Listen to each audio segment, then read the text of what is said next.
O volume de exportação de carne em fevereiro, antes do mês terminar, já ultrapassou a quantidade que, em média, é embarcada para um segundo mês do ano. Tudo isso em meio às salvaguardas chinesas, por exemplo. Quem nos explica esse efeito e o que a gente pode traduzir do que está acontecendo com mais embarque em fevereiro é a nossa colunista Lígia Pimentel, quem eu já desejo boa tarde. Vem chegando com informação boa, Lígia. Informação boa, Isadora, boa tarde a todos que nos ouvem.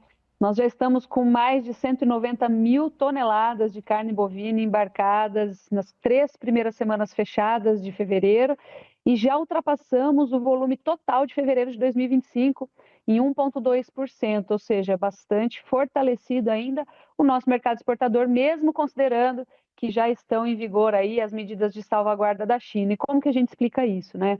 Em primeiro lugar, é o que a gente vem falando aqui, é um contexto muito importante, né, muito basilar para tudo que se desenrola depois disso.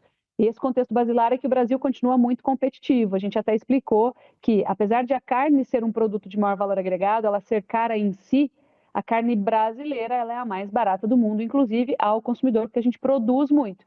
Conseguir acessar essa carne é uma outra coisa, mas ela é sim a mais barata, né? Nós somos muito competitivos, produzimos muito bem, temos uma grande habilidade nesse sentido. E dito isso, os olhos do setor exportador e importador, na verdade, se voltam para o Brasil, que é o grande exportador, a grande estrela aí da produção global. E em torno disso, a gente tem um recorde de produção, né? Porque a gente está ainda numa fase de baixa de ciclo pecuário, querendo engatar uma fase de alta, enquanto o resto do mundo tem falta do produto. Então, nós estamos em um momento muito positivo, com muita competitividade, e isso fez aí, inclusive, China levar bastante do nosso produto. A gente estava conversando também sobre possíveis limitações, né, para o Brasil não embarcar tudo de uma vez e depois não embarcar mais, que já atingiríamos a cota nos próximos meses, né? As medidas de salvaguarda, elas imperam aí que a gente embarque no ano 1.100.000 toneladas de carne bovina.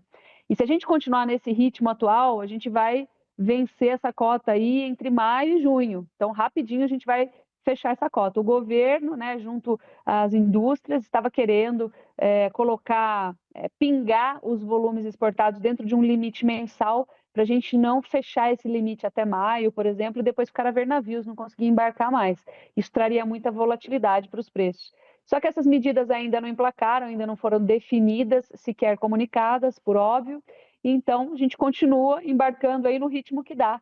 E isso está levando a gente a esse fevereiro aí fenomenal, vamos falar, acima do recorde que já tinha sido batido em 2025. Que notícia positiva, né? Porque a gente está falando de tantos contextos de incertezas, definições, e a gente tem um mês aí que se demonstra um mês forte, como você trazia. Dele, a gente pode pensar, adiantar como vai ser março, se tem ali um período sazonal do calendário das exportações de carne que indicam que março pode ser ainda melhor que fevereiro, Lígia?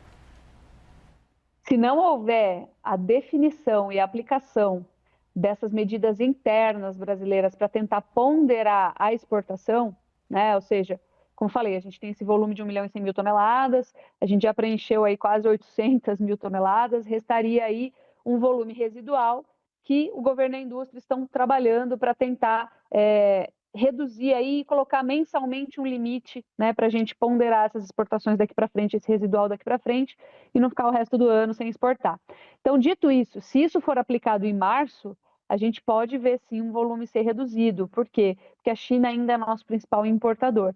Entretanto, se é muito difícil, né? Tudo depende de uma burocracia, de uma regulamentação, conversar com a indústria, ver o que a indústria precisa e o governo colocar isso em pauta. Se isso não for definido ainda em março, o que a gente deve esperar é que as exportações continuem muito firmes em março, porque, como eu falei, o Brasil é o boi mais barato do mundo hoje, então o mundo, né, os olhos do mundo se voltam para a nossa competitividade e eficiência. Muito bom, muito obrigada mais uma vez, Lígia Pimentel, trazendo todas as notícias da cadeia pecuária, do mercado pecuário. Até terça-feira, Lígia.